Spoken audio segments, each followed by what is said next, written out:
Before we dive into one of history's most dramatic falls from grace, let me ask you something. What does it take to break a man who once commanded 70 million Europeans? A man who rewrote the map of an entire continent, who made kings tremble and empires collapse with a single order. You're about to find out. This isn't a story about battlefields or military genius. This is about the slow, suffocating death of power. About isolation so complete it makes death look merciful.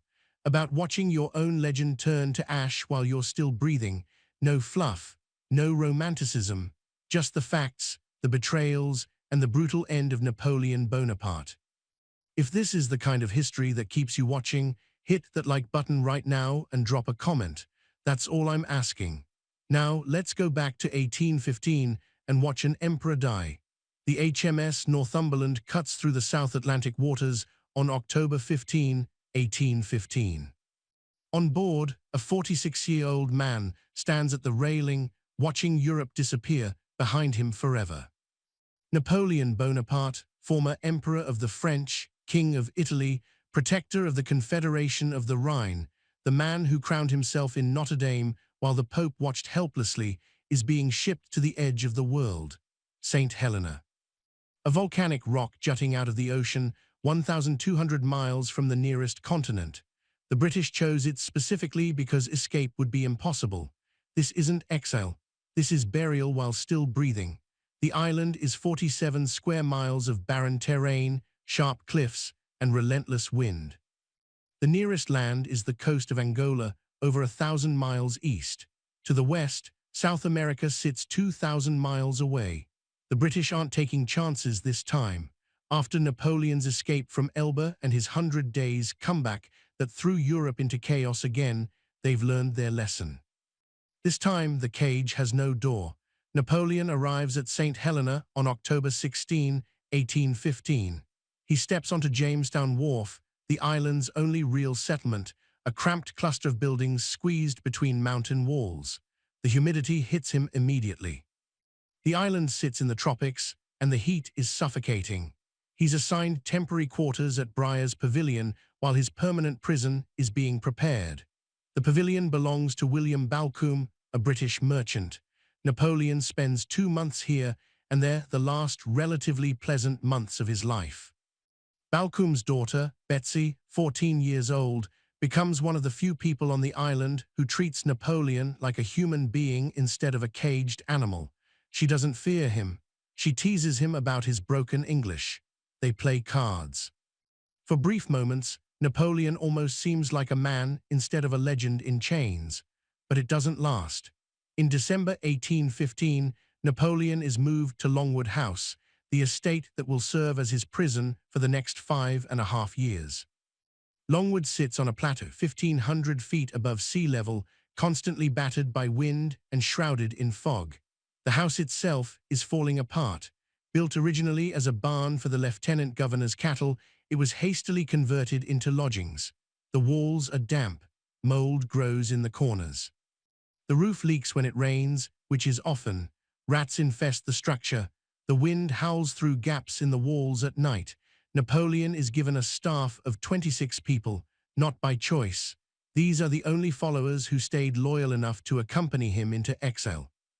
General Henry Bertrand, his Grand Marshal of the palace, arrives with his wife Fanny and their children.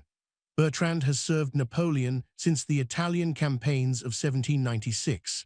He's competent, loyal, but exhausted. Fanny Bertrand hates St. Helena with every fiber of her being. She never wanted to come, and she makes sure everyone knows it. Her resentment poisons the atmosphere at Longwood from day one. Charles Tristan de Montholon arrives with his wife Albine. Montholon is a former general, though not one of Napoleon's inner circle during the glory days. He's younger, ambitious, and his motives for joining Napoleon in exile remain murky. Albine is beautiful, bored, and rumored to be carrying on an affair with Napoleon himself. The gossip spreads through the tiny compound like disease. Gaspard Gergaud, another general, completes the main entourage. Gergaud is loyal to the point of obsession. He once saved Napoleon's life during the retreat from Russia, but he's also jealous, petty, and prone to dramatic outbursts. He fights constantly with Montholon, suspicious that Montholon is trying to monopolize Napoleon's attention and, more importantly, his will. Then there's Emmanuel Las Cases, a former naval officer turned historian. Las Cases brought his teenage son with him to St. Helena. He's the one who will document Napoleon's thoughts, conversations, and reflections in what will eventually become Mémorial de Sainte Helene, the book that shapes how the world remembers Napoleon. But Las Cases won't last long on the island. In November 1816, barely a year into exile, the British catch him trying to smuggle letters off the island. He's deported immediately. Napoleon loses one of his few intellectual companions. The isolation tightens. The rest of the staff includes servants, a chef, a doctor, and various attendants. Dr. Barry O'Meara, an Irish surgeon who served with the British Navy, becomes Napoleon's personal physician. O'Meara is caught between two masters, Napoleon, who trusts him as a medical professional, and the British authorities, who expect him to report on Napoleon's condition and activities. This impossible position will eventually destroy O'Meara's career. Overseeing this entire operation is Sir Hudson Lowe, appointed as governor of St. Helena in April 1816. If Napoleon is the protagonist of this tragedy, Lowe is the antagonist. A career military administrator, Lowe has spent most of his service in unglamorous posts far from frontline glory. He's rigid, paranoid, bureaucratic to the point of absurdity. He sees Napoleon not as a fallen emperor deserving of dignity, but as a dangerous prisoner who must be controlled and humiliated at every opportunity. The British government's instructions to Lowe are clear: prevent escape, restrict contact with the outside world, and ensure Napoleon remains contained. Lowe interprets these instructions with vindictive enthusiasm. He insists Napoleon be called General Bonaparte, refusing to acknowledge his imperial title. He limits Napoleon's movements on the island, requiring British officers to visually confirm Napoleon's presence twice daily. He censors Napoleon's mail, both incoming and outgoing. He restricts visitors. He monitors the household staff. Every request Napoleon makes, no matter how trivial, is denied or delayed. When Napoleon asks for books, Lowe screens them for months. When Napoleon wants newspapers, they arrive weeks or months late, heavily redacted. The psychological warfare is deliberate and relentless.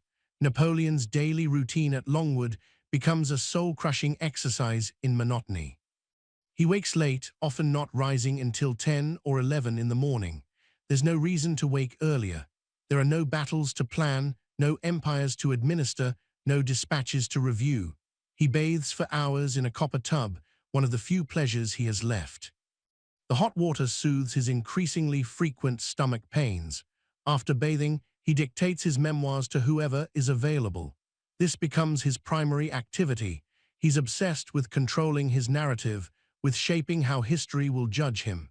He rewrites his campaigns, emphasizing his brilliance and minimizing his mistakes. He portrays himself as a champion of revolution, a liberator of oppressed peoples, a defender of Enlightenment values. The reality was always more complicated, but Napoleon knows that legends matter more than truth. The dictation sessions can last for hours. Bertrand, Montholon, and Gergaud take turns writing down his words. They're exhausted by the process, but they have nothing else to do. Meals are elaborate affairs, absurdly formal given the circumstances. Napoleon insists on maintaining imperial protocol. The table is set with silver that was shipped from Europe. Servants wear livery.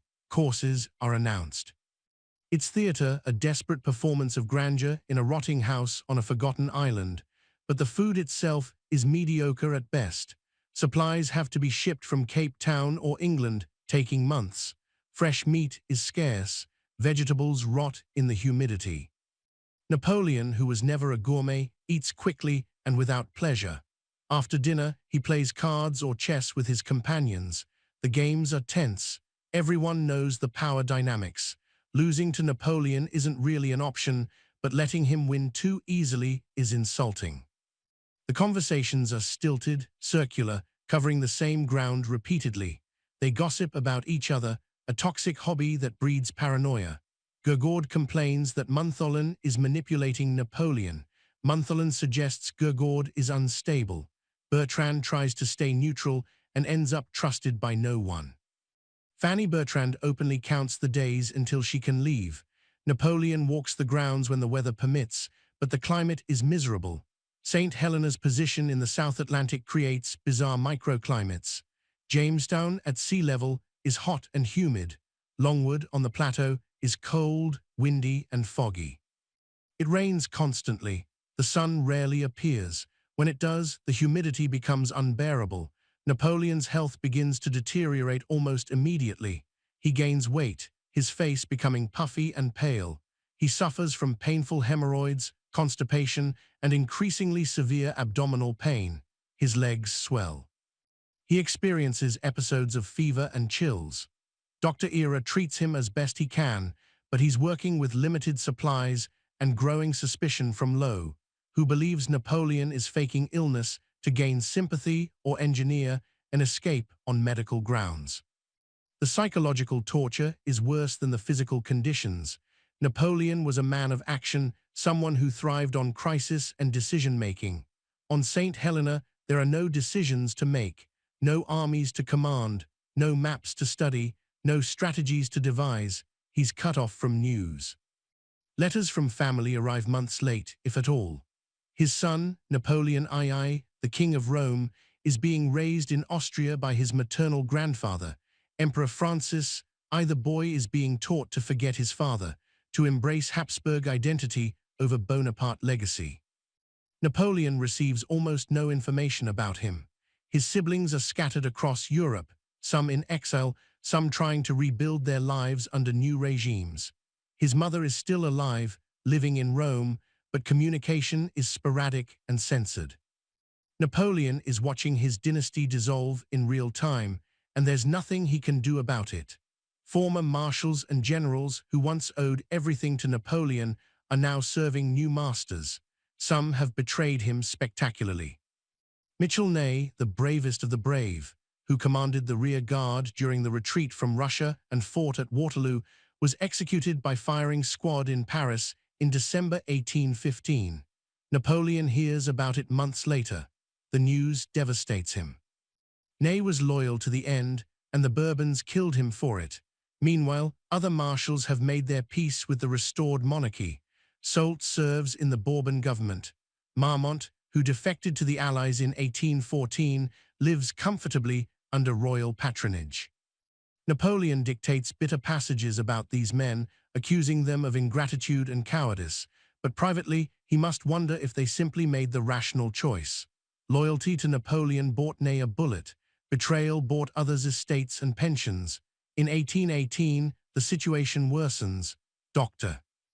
O'Meara is dismissed by Hudson Lowe after years of conflict over Napoleon's medical treatment and the conditions at Longwood. O'Meara has been advocating for better treatment and has clashed repeatedly with Lowe's restrictions. His departure removes one of the few people at Longwood who treated Napoleon with professional respect. The replacement doctors are less sympathetic and more willing to follow Lowe's instructions. Napoleon's health declines further. The abdominal pain becomes chronic. He experiences nausea, vomiting, and extreme fatigue. His staff notices that he's spending more and more time in bed. The once energetic emperor, who slept 4 hours a night and commanded battles from dawn to dusk, now struggles to get through a single afternoon. The requests for medical assistance, for consultations with specialists, are denied or ignored by Lowe. Gurgord leaves in March 1818, unable to endure the isolation and his feuds with Montholon any longer. His departure is messy and emotional. He's convinced that Montholon has poisoned Napoleon's opinion of him. He storms out of Longwood after a series of dramatic confrontations, boards a ship, and returns to Europe. His departure leaves Napoleon with even fewer companions. The walls close in further. By 1819, Napoleon is visibly failing. His face is bloated. His skin has a yellowish tint. He suffers from night sweats and chills. His appetite disappears. He forces himself to eat, but can keep down less and less food. He experiences violent episodes of vomiting. His legs are so swollen he can barely walk. He spends most of his time in his bedroom, lying on a small iron camp bed that he insists on using instead of the larger furniture available. He dictates less frequently. The memoirs remain unfinished. The staff at Longwood is shrinking and aging. Servants die or leave. Replacements are hard to find. No one wants to come to St. Helena, especially to serve a dying man who can offer no rewards or future prospects. The house falls into greater disrepair. The British government provides minimal funding for maintenance. Lowe sees no reason to improve conditions for a prisoner. In 1820, Napoleon's condition becomes critical. He's experiencing severe abdominal pain that leaves him writhing in bed. The vomiting is constant. He can barely keep down water. His weight fluctuates wildly, his body swelling and then wasting. New doctors are brought in, but they're baffled. Some suggest liver disease. Others think it's a chronic ulcer. No one seems able to diagnose or treat the underlying cause. Napoleon begins to prepare for death. He starts working on his will, a document that will run to thousands of words and take weeks to complete. He dictates detailed instructions for the distribution of his remaining possessions. He leaves items to his son, to his siblings, to his former generals. He allocates money to his servants. He makes specific bequests designed to embarrass his enemies. He leaves money to the children of officers who died in his service. Every line is calculated, both as practical distribution and as political statement. In early 1821, Napoleon is bedridden. He can no longer walk. The pain is unbearable. He's given laudanum for relief, but it barely dulls the agony. His mind remains sharp, even as his body collapses. He continues to dictate when he has the strength. He receives communion from a priest, though his relationship with religion has always been complicated. He used the church as a political tool during his reign, but now, facing death, he seems to seek genuine comfort. Or perhaps it's just one more performance, ensuring that history records him as dying a Christian. On May 5, 1821, Napoleon dies at Longwood House. It's evening around 5:40 in the afternoon. Montholon is at his bedside, along with Bertrand and the remaining servants. The end comes after days of semi-consciousness, delirium, and agonizing pain. His last words are disputed. Some claim he said France, others army, still others that he simply mumbled incoherently. It doesn't matter. Napoleon Bonaparte, who once commanded 700,000 men into Russia, who made emperors and kings, who carved up Europe like a dinner roast, dies in a damp bedroom on an island most people couldn't find on a map, surrounded by fewer than 30 people. The autopsy is conducted the next day by British and French doctors. The findings are vague and contradictory. The British doctors report a cancerous ulcer in Napoleon's stomach. The French doctors are skeptical, suspecting either incompetence or deliberate misdiagnosis. The stomach is removed and preserved. Parts of it are taken to England as medical specimens. The rest of Napoleon's body is buried on St. Helena. The British refuse to allow his remains to be sent to France. They want him to stay dead and stay far away. The funeral is small. British officers attend out of duty, not respect. The handful of French exiles grieve genuinely. Napoleon is buried near a spring in a valley he liked to visit, one of the few pleasant spots on the island. No name is carved on the tombstone. The British want to inscribe Napoleon Bonaparte, refusing the imperial title. The French insist on Emperor Napoleon or nothing. The standoff results in a blank stone, an emperor buried in anonymity. The news of Napoleon's death takes months to reach Europe. Ships carry the information across the Atlantic at the speed of wind and current. When the announcement finally arrives in Paris, the reaction is muted. The Bourbon monarchy makes no official comment. The restored King Louis XVI has no interest in memorializing the man who overthrew his brother and forced the royal family into exile. The French public receives the news with mixed emotions. Some mourn, many are indifferent. 15 years have passed, since Napoleon's peak power. An entire generation has grown up knowing him only as a historical figure, not a living presence. In Britain, there's quiet satisfaction. The dangerous Corsican is finally, definitively, neutralized. The Times of London publishes a brief, cold obituary focusing on Napoleon's military defeats and his threat to European stability. No mention of his administrative genius, his legal reforms, or his role in spreading revolutionary ideals. In Austria, Metternich, the architect of the post-Napoleonic order, permits himself a moment of relief. Napoleon's death removes the last potential rallying point for revolutionaries and Bonapartists across Europe. The Congress system, the balance of power diplomacy that Metternich has spent years constructing, is now secure. There will be no second comeback, no 100 Days sequel. The ghost can finally be exorcised, but even in death, Napoleon refuses to fade quietly.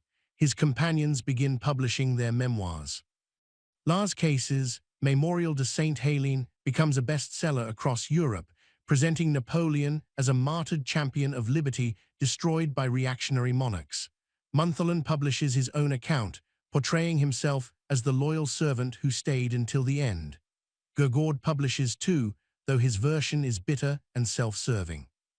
These competing narratives create the Napoleonic legend, the myth of the heroic emperor betrayed by lesser men. The reality is more complicated. Napoleon was a military genius, no question. His campaigns are still studied in military academies worldwide. His Grande Armée revolutionized warfare. His strategic vision was unmatched. But he was also ruthless, autocratic, and ultimately self-destructive. He launched wars that killed millions across Europe. He reinstated slavery in French colonies after the Revolution had abolished it. He crowned himself emperor, betraying the republican ideals he claimed to represent. His refusal to accept limits, to compromise, to recognize when he was beaten, led directly to his downfall. The invasion of Russia in 1812 was an act of hubris that destroyed his army and his empire. 600,000 men marched into Russia. Fewer than 100,000 made it back. The rest died of cold, disease, starvation, or Russian bullets. Napoleon blamed the winter, blamed his generals, blamed everyone but himself. And yet, despite everything, his influence is undeniable.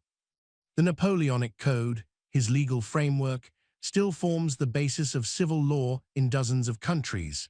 His administrative reforms modernized France and much of Europe. His meritocratic approach to military and civilian promotion challenged the aristocratic order that had dominated for centuries. He proved that a Corsican nobody could become emperor of France through talent and will. That idea was revolutionary, and it terrified the old monarchies. The institutions Napoleon built outlasted him. The Banque de France, the educational system, the prefectural administration, all survived his fall and continue in modified form to this day. He wasn't just a conqueror. He was a state builder, a reformer, someone who understood that military victory meant nothing without institutional consolidation. But institutions aren't empire. And empire is what Napoleon craved. He wasn't satisfied with France. He needed Italy, Spain, Germany, Poland, Egypt. He needed to be the new Charlemagne, the new Caesar. That ambition destroyed him. Every conquest created new enemies, new coalitions against him. The more he won, the more he had to fight. By 1813, he was battling Austria, Prussia, Russia, Britain, Sweden, and various German states simultaneously. Even his genius couldn't overcome those odds. The Battle of Leipzig, in October 1813, the Battle of Nations, was the largest engagement in European history until World War I. 190,000 French and Allied troops faced 370,000 coalition soldiers. Napoleon lost. His German allies defected mid-battle. His army retreated across the Rhine, shattered. The empire was finished. Within 6 months, Allied armies were in Paris, and Napoleon was abdicating for the first time. The exile to Elba should have been the end. The Treaty of Fontainebleau in April 1814 gave Napoleon sovereignty over the tiny island of Elba off the Italian coast. He was allowed to keep the title of emperor, given a personal guard of 1,000 men, and granted an annual income. It was a generous settlement, considering he'd spent 15 years waging war across Europe, but Napoleon couldn't accept it. He heard reports of chaos in France, of the restored Bourbons bungling the transition, of discontent in the army. He convinced himself that France needed him. In February 1815, he escaped Elba with a few hundred loyal soldiers and sailed for France. What followed was the 100 Days, a desperate gamble that nearly worked. Napoleon landed at Antibes and marched north. The soldiers sent to arrest him switched sides instead. Marshal Ney, who had promised Louis XVI to bring Napoleon back in an iron cage, joined him instead with his entire corps. Louis XVI fled Paris without firing a shot. Napoleon entered the capital on March 20, 1815, carried on the shoulders of cheering crowds. For 3 months, he tried to rebuild. He drafted a new constitution, more liberal than his previous autocratic model. He reached out to former enemies, offering peace, but Europe wasn't interested in negotiation. The Congress of Vienna declared Napoleon an outlaw and mobilized their armies. The Duke of Wellington assembled a coalition force in Belgium. Marshal Blücher brought his Prussian army. Napoleon had to strike first before the full coalition could gather. The result was Waterloo. On June 18, 1815, near a small Belgian village, Napoleon fought his last battle. For most of the day, it looked like he might win. His Imperial Guard had never been defeated in battle. Wellington's British and Dutch forces were wavering, but Blücher's Prussians arrived in the afternoon, smashing into Napoleon's flank. The French army broke. The Imperial Guard, making its final charge, was mowed down by British infantry. Napoleon fled the field.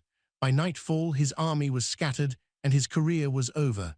This time, there would be no generous settlement. Napoleon initially hoped to escape to America to start over in the New World.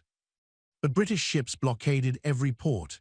He surrendered to Captain Frederick Maitland of HMS Bellerophon, hoping for asylum in Britain. Instead, the British government decided on permanent exile. St. Helena was chosen specifically to ensure he could never return, and that's where we came in. 6 years of slow death, of physical decay and psychological torture, of watching his legacy dissolve and his empire fade into history. The man who commanded 70 million Europeans died with 28 people present. Most of them were there out of obligation or employment, not love. Only Bertrand and Montholon could be called loyal, and even their loyalty was mixed with self-interest. Bertrand stayed because he had nowhere else to go.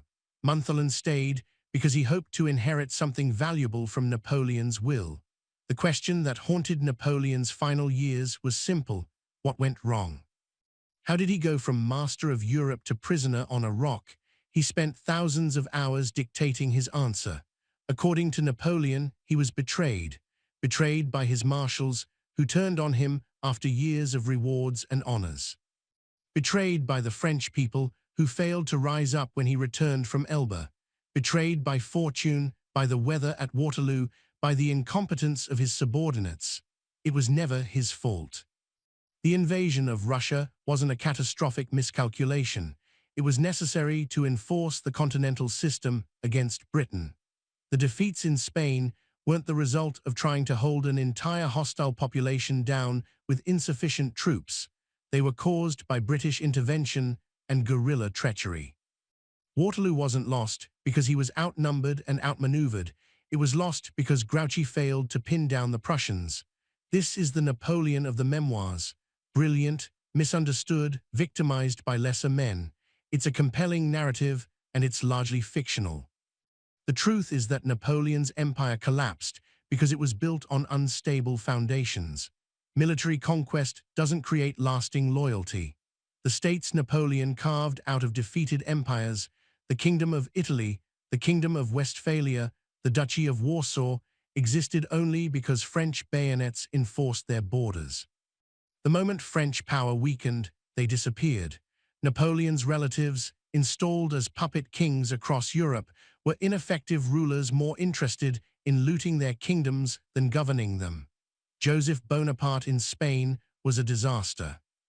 Louis Bonaparte in Holland was forced to abdicate after refusing to enforce the continental system against his own subjects' interests. Jerome Bonaparte in Westphalia was a joke, spending lavishly while his kingdom teetered on bankruptcy. The continental system itself, Napoleon's economic war against Britain, was a failure.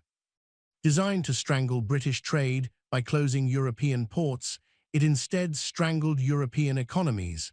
Smuggling was rampant. Port cities that depended on trade collapsed into poverty. The system required constant military enforcement, turning former allies into resentful subjects. Russia's decision to ignore the continental system was the proximate cause of Napoleon's disastrous 1812 invasion. He couldn't tolerate defiance, and the result was the destruction of his army and the beginning of the end. Napoleon's military genius was real, but it couldn't overcome strategic insanity. Invading Russia with inadequate supplies, fighting on multiple fronts simultaneously, refusing to negotiate when he had the advantage, these were choices, not betrayals. Napoleon defeated himself long before his enemies defeated him, but the legend persists. The Napoleonic myth, crafted on Saint Helena and refined by generations of historians and artists, portrays him as a titan brought down by mediocrity. The romantic image of the lonely emperor gazing at the sea, dreaming of lost glory, has more cultural power than the reality of a petty tyrant dying of stomach cancer in a moldy house. Art and literature embraced Napoleon. Byron wrote poems about him. Tolstoy used him as a symbol of human ambition in war and peace. Victor Hugo referenced him constantly. Beethoven initially dedicated his Third Symphony to Napoleon before angrily scratching out the dedication when Napoleon crowned himself emperor. The French themselves can't decide what he represents, hero or villain, liberator or oppressor, champion of the revolution or betrayer of its ideals. In 1840, nearly 20 years after Napoleon's death, the French government finally brought his remains back to France. King Louis Philippe, trying to harness Napoleonic nostalgia for his own legitimacy, sent a ship to St. Helena to retrieve the body. The exhumation revealed that Napoleon's body was remarkably well preserved, his features still recognizable. He was transporting to Paris with full military honors and interred in Les Invalides, the massive military complex where he rests today under a red porphyry sarcophagus. Hundreds of thousands of people lined the streets for the funeral procession. The emperor who died in obscurity was finally given the grand memorial he'd craved. Former soldiers, now old men, wept openly. The Napoleonic legend had fully crystallized. But here's the thing legends don't mention: the human cost. The wars Napoleon launched from 1803 to 1815 killed between 3 and 6 million people, depending on which estimates you trust. Entire regions of Europe were depopulated. Spain lost hundreds of thousands in the Peninsular War. Germany was devastated by years of military occupation and forced conscription. Russia lost over 500,000 people in 1812 alone. These weren't just soldiers. They were farmers, craftsmen, fathers, sons, entire families destroyed by armies marching back and forth across Europe for 15 years. Villages were burned. Harvests were seized. Civilians were caught in the crossfire or deliberately targeted. The suffering was immense and enduring. Napoleon's legend tends to skip over that part. And what about the people who stayed loyal to the end? What did they get? Bertrand outlived Napoleon by nearly 30 years, dying in 1844. He spent his later life trying to promote the Napoleonic legend and support Napoleon's son, who died young in 1832 without ever reclaiming his father's throne. Montholon also returned to France and spent years involved in Bonapartist political movements. He was arrested and imprisoned after supporting an attempted coup by Napoleon's nephew, the future Napoleon III. Gergaud, who left St. Helena early, also remained a Bonapartist, serving in various military and political roles. None of them got rich from their loyalty. None achieved the power or glory they'd enjoyed under the empire. They were footnotes to a fallen empire, their lives defined by a man who had no power to reward them. The servants and staff at Longwood, the ones who cooked his meals and cleaned his chamber pots and endured the isolation right alongside the famous generals, are almost completely forgotten. History doesn't record their names. They don't get monuments or memoirs, but they were there. They watched Napoleon die just as surely as Bertrand did. They dealt with the reality of a sick, difficult, dying man, not the legend of a glorious emperor. Their loyalty was material, not ideological. They stayed because they were employed, because leaving would mean abandoning their wages and facing an uncertain future. That's a different kind of loyalty, less romantic, but more honest. Napoleon died with 28 people around him. How many were there out of love versus obligation? The answer probably isn't flattering. This is the brutal truth about the end of power. You find out who your real friends are, and usually the list is very short. Napoleon had marshals who owed their careers to him, yet most of them betrayed or abandoned him when it mattered. He had a family that tore itself apart over his legacy and inheritance. He had a son he barely knew, raised by his enemies to forget him. He had an empire that collapsed the moment he couldn't personally hold it together.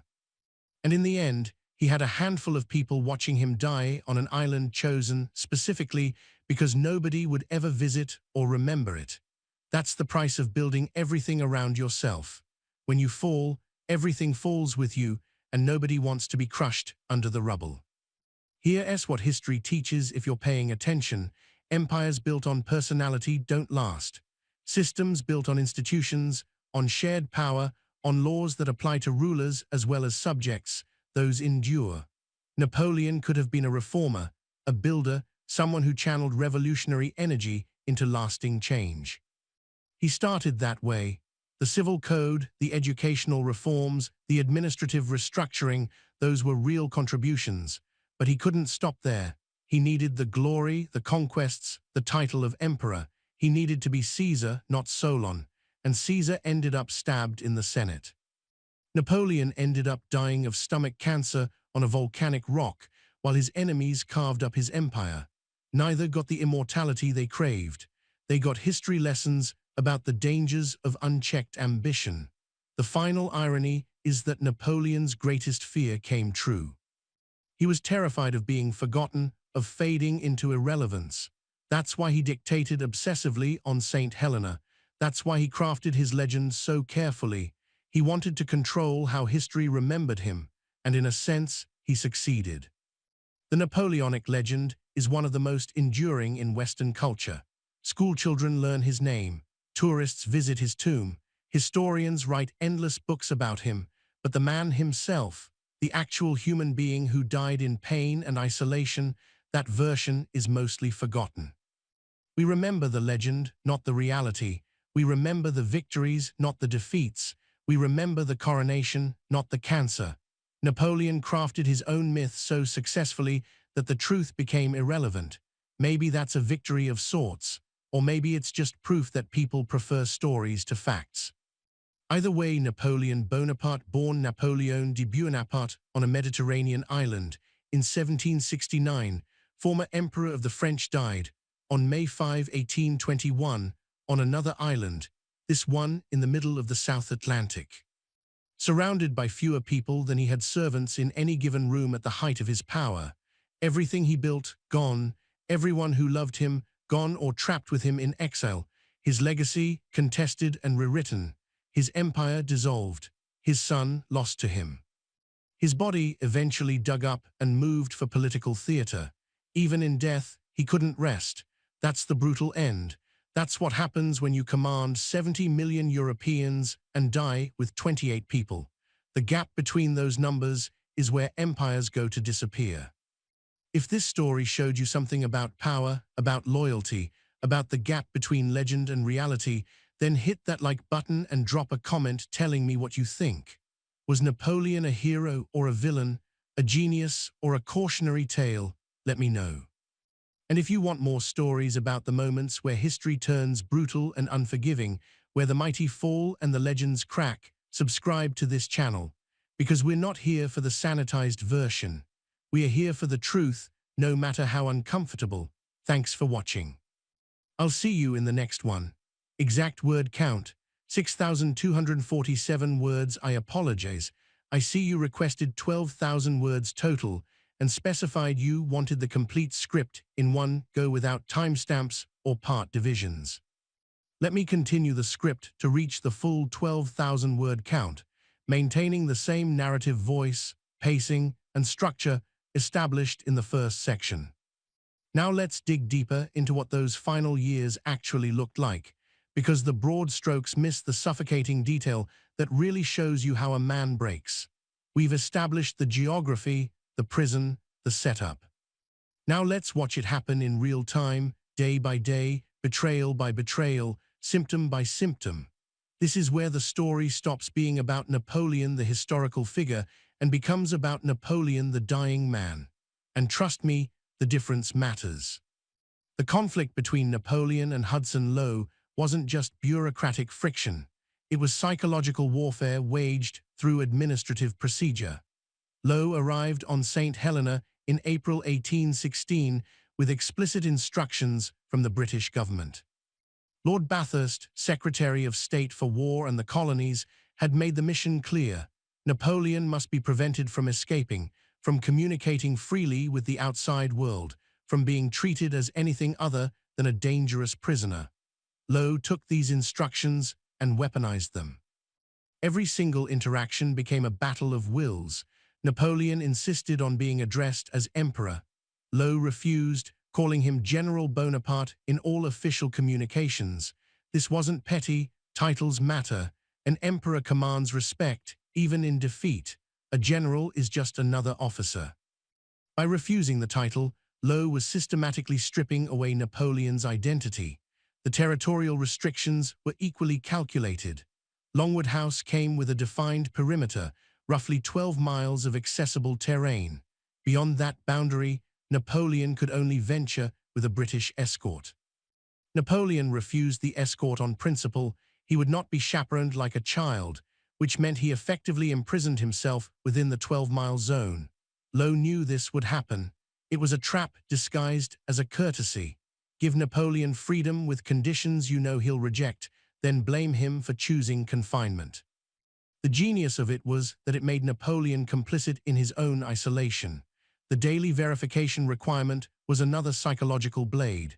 Twice per day, a British officer had to visually confirm Napoleon's presence at Longwood. The stated reason was preventing escape. The actual effect was constant surveillance and interruption.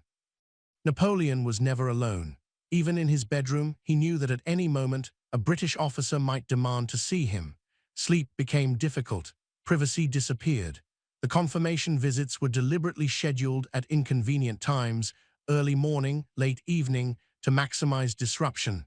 Then there was the mail censorship. Every letter Napoleon wrote had to pass through Lowe's office before being sent. Every letter he received was opened and read before delivery. Sensitive passages were redacted. Entire letters were confiscated. Napoleon's correspondence with his family was reduced to a trickle of sanitized banalities. He couldn't discuss politics. He couldn't criticize his captivity. He couldn't strategize or organize. The isolation wasn't just physical, it was informational. Newspapers arrived months late, and when they did arrive, they'd been heavily censored. Articles about Napoleon were cut out. Political developments in France were redacted. Lowe controlled the narrative. Napoleon received only the information Lowe decided he could have. It's a classic totalitarian technique. Control information, control reality. Without access to current events, Napoleon couldn't understand the world he'd once dominated. He was trapped in 1815, watching his empire dissolve in slow motion through heavily censored fragments of news. The household supplies became another battlefield. Longwood House required constant maintenance and provisioning. Food, wine, candles, firewood, furniture, clothing, everything had to be requested through official channels. Lowe delayed or denied these requests routinely. When Napoleon asked for specific wines, Lowe substituted cheaper alternatives. When furniture broke, replacements took months to arrive. The message was clear: you are powerless, you cannot even furnish your own prison. Napoleon had resources. He'd brought money with him from Europe, and he had wealthy supporters who sent funds. But on St. Helena, money meant nothing without Lowe's approval. Napoleon couldn't purchase goods directly. Everything went through British supply chains that Lowe controlled. It was economic strangulation. Dr. O'Meara became the unlikely hero of this period. An Irishman serving in the British Navy, O'Meara had joined Napoleon's entourage on the voyage to St. Helena and stayed on as his personal physician. He took his medical duties seriously, which put him in direct conflict with Lowe. O'Meara documented Napoleon's declining health and repeatedly requested better living conditions, consultations with specialists, even relocation to a healthier climate. Lowe rejected every request. From Lowe's perspective, O'Meara was compromised, too sympathetic to the prisoner, and maybe he was. O'Meara saw Napoleon not as a political threat, but as a patient suffering in terrible conditions. He wrote detailed medical reports describing the symptoms: chronic stomach pain, vomiting, constipation, swelling in the legs, episodes of fever. He diagnosed hepatitis, possibly chronic. He warned that Napoleon's condition was serious and deteriorating.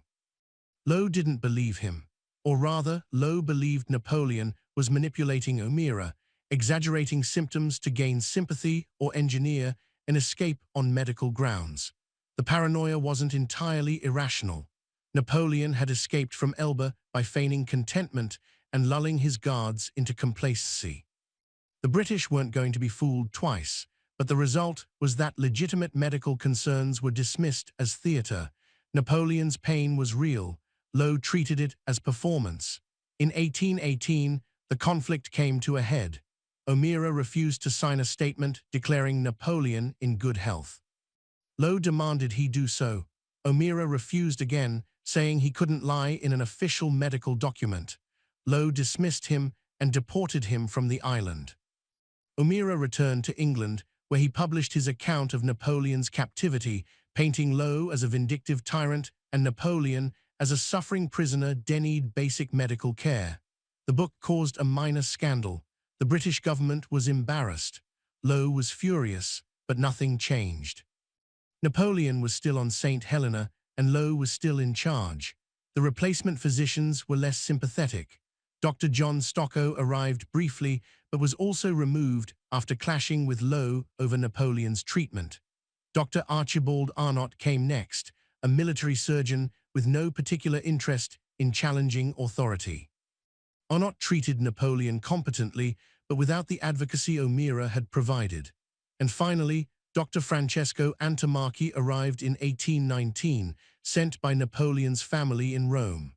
Antommarchi was Corsican, spoke Italian, and had training in anatomy and pathology. He was supposed to be the solution, a doctor Napoleon could trust, sent by his own family. But Antommarchi was young, inexperienced in clinical medicine, and more interested in conducting autopsies than treating living patients. His bedside manner was terrible. Napoleon disliked him almost immediately, but had no choice but to accept his care. Antommarchi's presence did nothing to ease Napoleon's suffering. Let's talk about the household dynamics, because this is where exile gets truly toxic. You take a small group of people, isolate them on an island with no escape, trap them in close quarters with no privacy, and watch them turn on each other. Longwood House was a pressure cooker of resentment, jealousy, and paranoia. Fanny Bertrand hated St. Helena from the moment she arrived. She begged her husband not to come. She argued that they had children to think about, that loyalty to a defeated emperor was pointless, but Henry Bertrand had insisted. Duty, honor, loyalty, the old soldier's code. So Fanny came, and she made sure everyone knew she was miserable. She complained constantly. She criticized the conditions, the food, the weather, the isolation. She barely spoke to Napoleon, treating him with cold politeness. Her resentment poisoned the atmosphere. Every meal was tense. Every gathering was awkward. She was a living reminder that exile was a punishment for everyone, not just Napoleon. Albine de Montholon was a different problem. Young, beautiful, and bored, She became the subject of intense gossip. Rumors spread that she was having an affair with Napoleon. Whether it was true remains disputed. What's certain is that the rumors were believed by enough people to create jealousy and suspicion. Gurgord was convinced that Montholon was using his wife to manipulate Napoleon to gain favor and secure a larger share of the inheritance. Gurgord's jealousy consumed him. He argued with Montholon constantly. He sulked when Napoleon spent time with the Montholons. He wrote bitter entries in his diary, convinced he was being sidelined. The breaking point came in early 1818. After yet another argument, Gurgord stormed into Napoleon's room and threatened to shoot himself. Napoleon, exhausted and sick, told him to stop being dramatic. Gurgord left Longwood the next day and never returned. His departure was messy, emotional, and humiliating for everyone involved. Las Cases' deportation in 1816 had already removed one of Napoleon's intellectual companions. Gurgord's departure in 1818 removed another. The circle was shrinking. By 1819, Napoleon's primary company consisted of Bertrand, who was dutiful but exhausted, Montholon, whose motives were always slightly suspect, and a handful of servants who were there because they were paid, not because they loved him. This was the court of the former Emperor of the French, a dying man in a rotting house, surrounded by people who tolerated each other at best. The daily routine was mind-numbing. Napoleon woke late because there was no reason to wake early.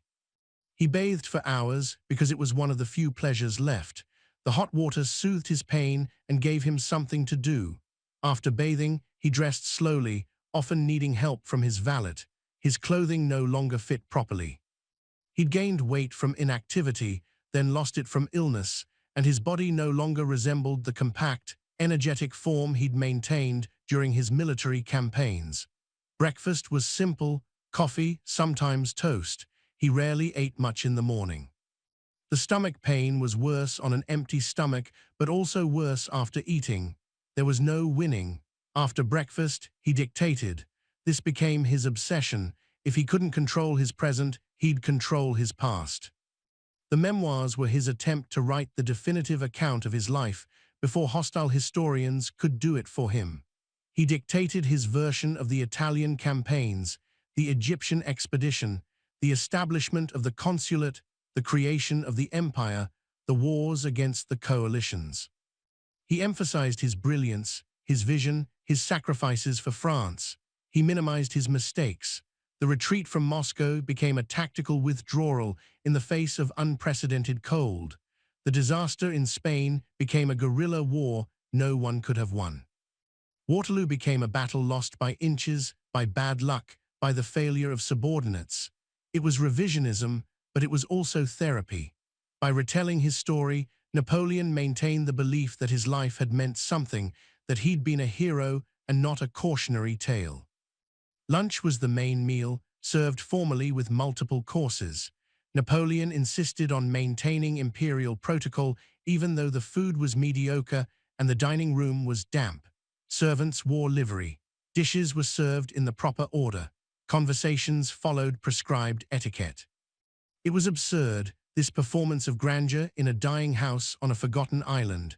But it was also the last thread connecting Napoleon to his former life.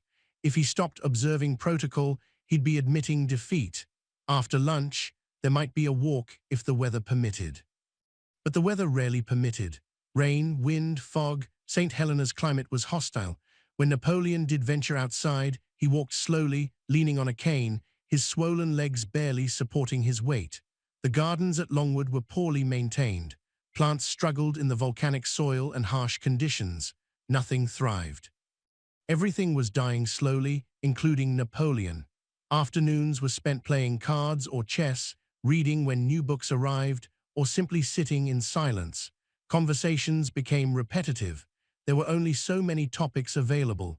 They couldn't discuss current politics without triggering censorship concerns. They couldn't plan for the future because there was no future. They were stuck rehashing the past, telling the same stories, fighting the same battles in memory that they'd already lost in reality. Dinner was another formal affair, another performance of protocol. Afterward, Napoleon might dictate more of his memoirs, or he might simply go to bed early, exhausted by pain and boredom. Sleep was difficult. The pain kept him awake. When he did sleep, he had nightmares, battles lost, enemies closing in, crowds turning hostile. He'd wake in the dark, disoriented, and have to remind himself where he was. Not in Paris, not in Moscow, on St. Helena, in exile, dying. The symptoms worsened throughout 1820. The abdominal pain became constant, a burning, gnawing sensation that no amount of laudanum could fully suppress. He vomited frequently, sometimes just water and bile, sometimes blood. His legs swelled so badly that his boots no longer fit.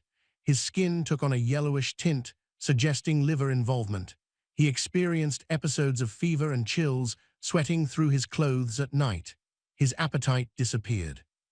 Food had no taste. Eating caused pain, but not eating caused weakness. He was trapped in a body that was betraying him. Antommarchi tried various treatments, bloodletting, purgatives, poultices, but nothing worked. The symptoms suggested cancer, likely gastric, but definitive diagnosis was impossible with 1820s medical technology. All they could do was manage pain and watch him deteriorate.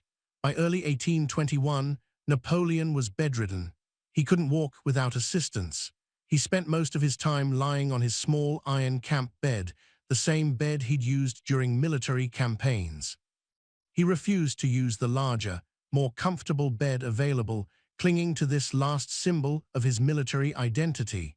His mind remained sharp even as his body failed.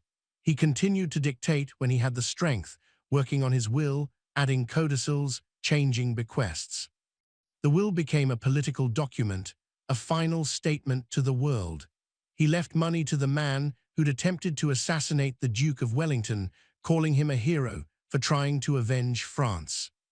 He left items to his son, to his siblings, to his former generals, each bequest carefully calculated to send a message. He was dying, but he was still trying to control the narrative.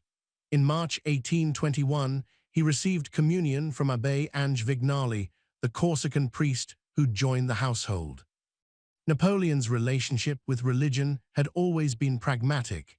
He used the Catholic Church to stabilize France after the Revolution, signing a concordat with the Pope that restored church influence in exchange for political support. But his personal faith was ambiguous. He seemed to view religion as a useful tool for social control rather than a source of spiritual truth. Now, facing death, he accepted the sacraments. Whether this represented genuine faith or a final performance for history is unknowable. Maybe it was both. Maybe at the end, even Napoleon didn't know what he believed. The final weeks were agonizing. Napoleon drifted in and out of consciousness, tormented by pain, occasionally lucid enough to speak, often delirious. He called out names: Josephine, his first wife whom he'd divorced for political reasons, his son, the King of Rome, whom he barely knew, his mother, Marie Letizia, far away in Rome. He gave confused orders to non-existent armies. He refought battles that had ended years ago. His body was shutting down, his liver was failing. His stomach was likely riddled with cancerous lesions. He was drowning in his own fluids, his abdomen swelling with ascites. On May 3, 1821, he dictated a final codicil to his will. On May 4, he lost consciousness and didn't fully regain it. On May 5, at approximately 5:49 p.m., he died. Montholon and Bertrand were present. Antommarchi recorded the time. The former emperor of the French, the man who'd crowned himself in Notre Dame, who'd redrawn the map of Europe, who'd commanded the largest army ever assembled to that point in history, died in a small bedroom in a decaying house on an island 1,000 miles from anywhere, surrounded by fewer than 30 people. The wind howled outside. Rain lashed the windows. The empire died with him. The autopsy the next day was contentious. British doctors, led by Archibald Arnott, concluded that Napoleon had died from a cancerous ulcer in his stomach. They noted extensive scarring and a perforated lesion. Antommarchi, representing the French perspective, agreed with the cancer diagnosis, but suspected the conditions at Longwood had accelerated Napoleon's decline. The damp, the stress, The poor diet, everything had contributed. The stomach was removed and divided. Parts were preserved in alcohol and sent to England for further study. The rest remained on St. Helena. Napoleon's heart was also removed and preserved. His body was embalmed as best as possible given the limited supplies and tropical heat. The funeral took place on May 9, 4 days after his death. The British military organized the ceremony with full honors, though the turnout was sparse. British officers attended out of protocol. The French exiles grieved genuinely. Napoleon was buried in the Geranium Valley, near a spring he'd liked to visit during his healthier days.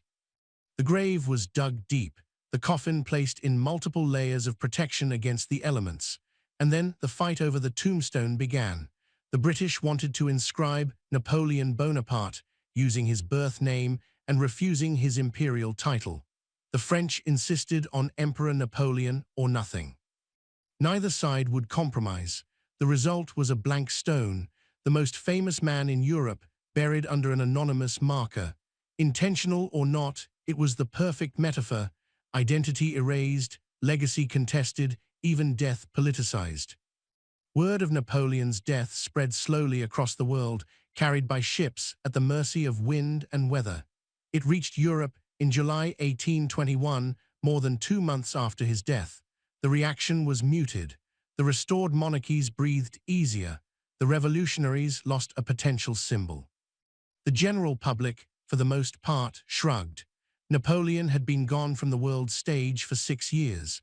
A generation of young people had grown up knowing him only as history, not as a living presence.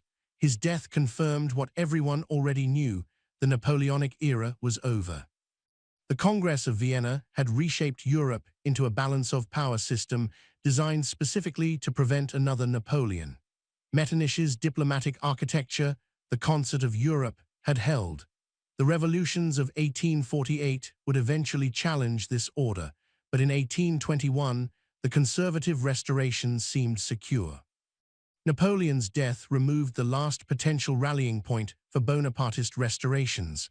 But if Napoleon was finished politically, he was just beginning his second life as a legend. The memoirs published by Lars Cases, Muntholin, Gergaud, and others created the Napoleonic myth. They portrayed him as a genius destroyed by mediocrity, a champion of liberty crushed by reactionary monarchies, a martyr to progress. The reality was more complicated, but reality rarely sells as well as mythology. Napoleon became a symbol, infinitely malleable, adapted to serve whatever political narrative needed a hero. For French Republicans, he represented meritocracy and revolutionary values. For French nationalists, he represented glory and conquest. For Romantics, he represented the triumph and tragedy of individual will. Everyone found something useful in Napoleon's story. The physical remains stayed on St. Helena until 1840. King Louis-Philippe, trying to consolidate his own shaky legitimacy, petitioned the British government to return Napoleon's body to France. The British agreed. The Prince de Joinville led an expedition to St. Helena aboard the frigate Belle Poule. On October 15, 1840, exactly 25 years after Napoleon first set foot on the island, his coffin was exhumed. When the coffin was opened, observers were shocked. Napoleon's body was remarkably well preserved. The embalming, the multiple coffins, the deep burial, all had protected the corpse from decay. His face was still recognizable. His uniform, though faded, was intact. It was as if he'd died weeks ago, not 2 decades. The coffin was resealed and transporting to France with full military honors. On December 15, 1840, Napoleon's remains arrived in Paris. Hundreds of thousands of people lined the streets for the funeral procession. Old soldiers, men who'd fought at Austerlitz and Jena and Wagram, wept openly. The younger generation stared in awe, seeing history made tangible. The coffin was placed in the Invalides, the massive military complex that houses France's War Museum. Napoleon rests there today, under a red porphyry sarcophagus in a circular crypt, surrounded by statues and battle flags and all the imperial symbolism he'd craved in life. Tourists visit by the millions. His tomb has become one of Paris's most popular attractions. The man who died in obscurity was given, 2 decades late, the grand memorial he'd always wanted. But monuments and myths don't change the facts. Napoleon's empire collapsed because it was built on unsustainable foundations. Military conquest doesn't create loyalty. Puppet governments don't inspire devotion. Economic warfare doesn't win hearts and minds. The continental system strangled European trade and turned allies into enemies. The constant warfare drained France's resources and manpower. The decision to invade Russia destroyed the Grande Armée and shattered the myth of French invincibility. Napoleon's strategic brilliance couldn't overcome these structural problems. He won battles but lost wars. He conquered territories but couldn't hold them. He built an empire and watched it crumble in less than 2 years. The human cost is staggering. Between 3 and 6 million people died in the Napoleonic Wars, depending on which estimates you trust and how you count indirect deaths from disease, famine, and economic collapse. France lost over 1 million men. An entire generation bled out on battlefields across Europe. Russia's casualties in 1812 alone approached 600,000. Spain lost hundreds of thousands in the brutal Peninsular War. Germany, divided into dozens of states and constantly occupied by foreign armies, was devastated. Entire regions were depopulated. Survivors dealt with trauma, economic collapse, and political chaos. Napoleon's wars reshaped Europe, but the reshaping was paid for in blood and suffering on an industrial scale. And what did it accomplish? France ended up with borders similar to what they'd been before Napoleon seized power. The Bourbon monarchy was restored. The revolutionary ideals Napoleon claimed to champion were suppressed. The territorial gains were lost. The Grand Empire dissolved. The satellite kingdoms disappeared. The only lasting changes were legal and administrative: the civil code, the educational system, the prefectural administration. These were significant contributions, but they came at a catastrophic cost. Napoleon could have implemented these reforms without launching 15 years of continuous warfare. He chose empire instead, and millions died for that choice. The marshals and generals who served Napoleon had mixed fates. Some, like Ney, were executed. Some, like Murat, died fighting hopeless battles trying to reclaim lost kingdoms. Some, like Sultan Marmont, made their peace with the restored monarchy and lived comfortably. Some, like Devout, maintained their Bonapartist loyalty and were marginalized politically. None of them achieved anything approaching the power and glory they'd enjoyed under Napoleon. They were defined by their service to him, and when his empire fell, their significance fell with it. Bertrand and Montholon, the two who stayed until the end, spent the rest of their lives promoting the Napoleonic legend. They published memoirs, supported Bonapartist political movements, and lobbied for the return of Napoleon's remains. They never achieved wealth or prominence. Their loyalty bought them historical footnotes, nothing more. Napoleon's family fared better, mostly because they'd been smart enough to stash money and treasures before everything collapsed. His mother, Letizia, lived comfortably in Rome until her death in 1836. His siblings scattered across Europe. Joseph lived in Switzerland and later America. Lucian reconciled with the papacy and lived in Italy. Louis lived quietly in Italy. Jerome eventually returned to France and played a role in his nephew's regime. Caroline, married to Murat, lost her kingdom when her husband was executed, but managed to secure a comfortable existence. The Bonapartes survived as a family, but they never regained power until Napoleon's nephew, Louis Napoleon, staged a coup in 1851 and declared himself Napoleon III. That's another story, equally farcical and tragic, proving that the Bonapartes learned nothing from the First Empire's collapse. Napoleon's son, Napoleon II, the King of Rome, lived a sad, brief life. Raised in Austria as France, he was taught to forget his father and embrace Habsburg identity. He was kept under constant surveillance, never allowed to travel or build an independent life. He died of tuberculosis in 1832 at age 21, having never ruled anything. Napoleon had dreamed of founding a dynasty. Instead, his son died a virtual prisoner, his potential squandered, his identity erased. The direct Bonapartist line ended with him. Everything Napoleon fought for, the dynasty, the empire, the glory, vanished within a generation. So what's the lesson? What's the takeaway from watching Napoleon go from master of Europe to dying alone on a rock? It's not complicated. Empires built on personality cults don't last. Power that depends on one individual is fragile. When that individual falls, and they always fall eventually, everything collapses. Sustainable power requires institutions, laws, shared governance, systems that outlive individuals. Napoleon understood this intellectually. He built legal codes and administrative structures that lasted. But he couldn't resist the temptation to make it all about himself. He needed to be emperor, to be crowned, to be worshipped. His ego destroyed everything his intellect built. The second lesson is about loyalty. Real loyalty is rare and usually conditional. Napoleon's marshals were loyal as long as he was winning. When the winning stopped, so did the loyalty. Ney's execution and Marmont's betrayal illustrate the spectrum. Some stayed loyal to the end and were punished for it. Some betrayed early and were rewarded. Most did whatever seemed advantageous at the time.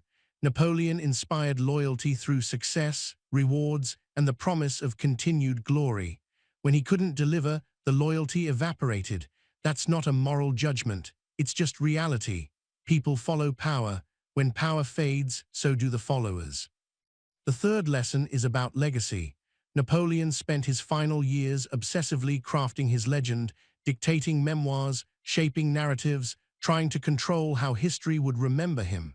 And it worked to a degree. The Napoleonic legend persists, but legends are slippery.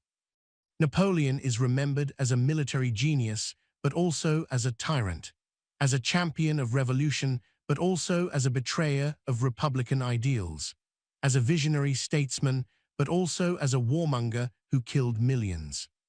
He's all of these things simultaneously, and different people emphasize different aspects depending on their agenda. Napoleon wanted to be remembered as great. He is, but he's also remembered as cautionary, as tragic, as monstrously ambitious. You can't control your legacy completely.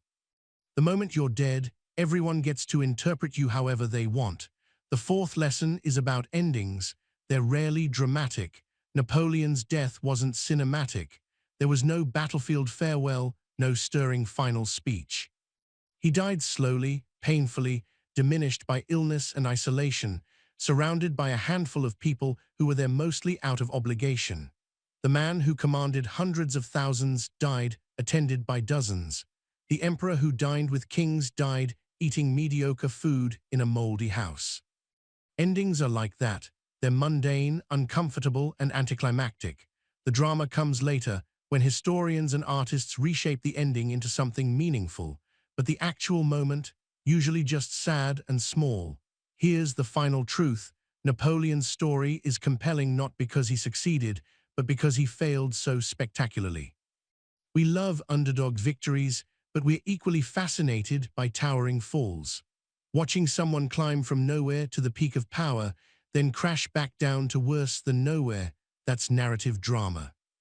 If Napoleon had died at Austerlitz, killed at the height of his power, he'd be remembered as a pure hero. If he'd retired after Tilsit, he'd be remembered as a wise statesman who knew when to stop. But he didn't stop. He kept pushing until everything broke. And that's what makes the story worth telling. It's a warning and a tragedy and a spectacle all at once.